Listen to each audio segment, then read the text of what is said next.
This podcast is sponsored by BetterHelp.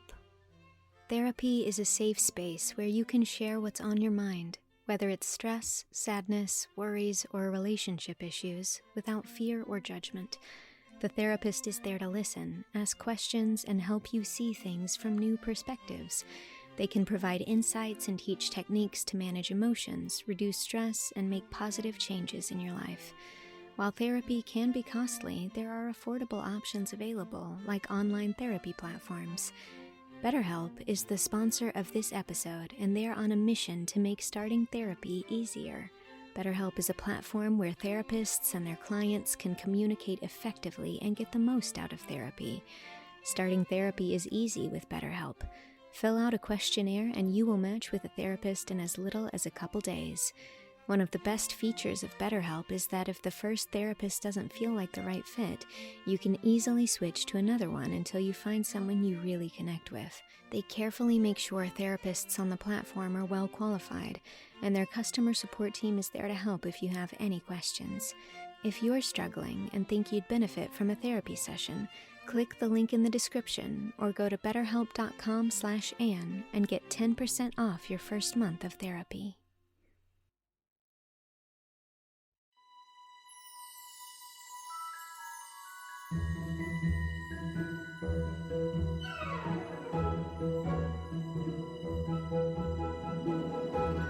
Anne of the Island, Chapter 31.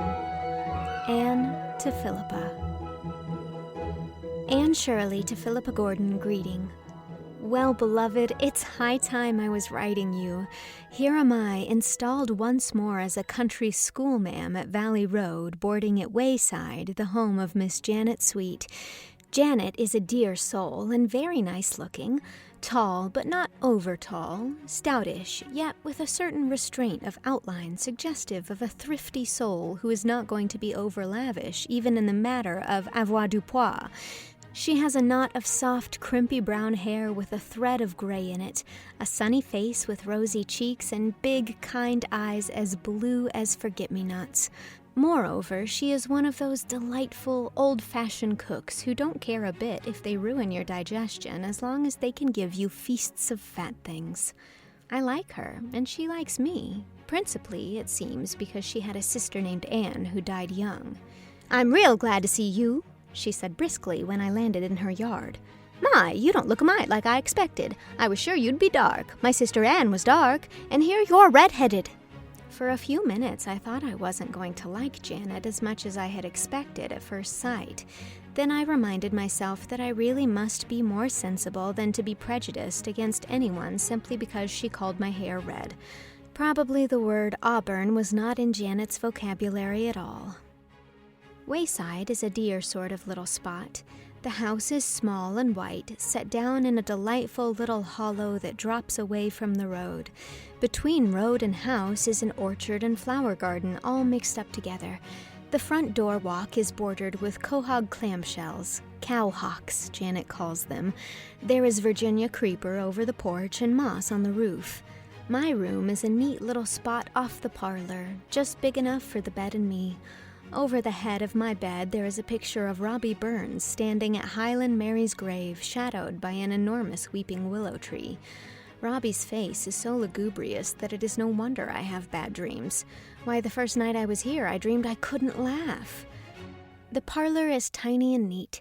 Its one window is so shaded by a huge willow that the room has a grotto-like effect of emerald gloom. There are wonderful tidies on the chairs and gay mats on the floor and books and cards carefully arranged on a round table and vases of dried grass on the mantelpiece. Between the vases is a cheerful decoration of preserved coffin plates, 5 in all, pertaining respectively to Janet's father and mother, a brother, her sister Anne, and a hired man who died here once. If I go suddenly insane some of these days, know all men by these presents that those coffin plates have caused it. But it's all delightful, and I said so. Janet loved me for it, just as she detested poor Esther because Esther had said so much shade was unhygienic and had objected to sleeping on a feather bed. Now I glory in feather beds, and the more unhygienic and feathery they are, the more I glory. Janet says it is such a comfort to see me eat. She had been so afraid I would be like Miss Haythorne, who wouldn't eat anything but fruit and hot water for breakfast and tried to make Janet give up frying things. Esther is really a dear girl, but she is rather given to fads. The trouble is that she hasn't enough imagination and has a tendency to indigestion. Janet told me I could have the use of the parlor when any young men called. I don't think there are many to call. I haven't seen a young man in Valley Road yet, except the next-door hired boy, Sam Tolliver, a very tall, lank, tow-haired youth. He came over one evening recently and sat for an hour on the garden fence near the front porch where Janet and I were doing fancy work. The only remarks he volunteered in all that time were, "Have a peppermint, miss? Do now fine thing for Carrara peppermints." And, "Powerful lot of jump grasses round here tonight." Yep. But there is a love affair going on here.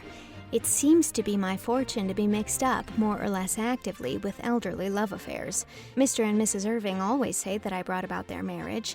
Mrs. Stephen Clark of Carmody persists in being most grateful to me for a suggestion which somebody else would probably have made if I hadn't. I really do think, though, that Ludovic Speed would never have got any further along than placid courtship if I had not helped him and Theodora Dix out. In the present affair, I am only a passive spectator. I've tried once to help things along and made an awful mess of it. So I shall not meddle again. I'll tell you all about it when we meet.